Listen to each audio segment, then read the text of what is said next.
তা কর্মীর উপকারে আসবে না, কর্মী নেতার উপকারে আসবে না, পীর সাহেব মরিদের উপকারে আসবে না, মরিদ পীর সাহেবের উপকারে আসবে না, হাজবেন্ড ওয়াইফের কিছু করতে পারবে না, ওয়াইফ হাজবেন্ডকে কিছু করে দিতে পারবে না। দিনটা বড্ড ভয়ঙ্কর।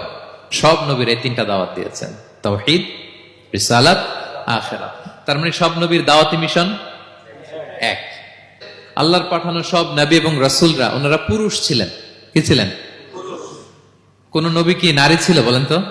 হ্যাঁ, নারী নবী আছে? নাই। নবী হওয়ার জন্য ম্যাসকুলিনিটি শর্ত, পুরুষ হওয়া শর্ত। কারণ নবীকে অনেক বড় বড় জিনিসের নেতৃত্ব দিতে হবে, মাঝে মাঝে মিলিটারি তৈরি করতে হবে, লিডারশিপ লাগবে, যুদ্ধ পরিচালনা করতে হবে। নারীদের পক্ষে এটা সম্ভব? কঠিন।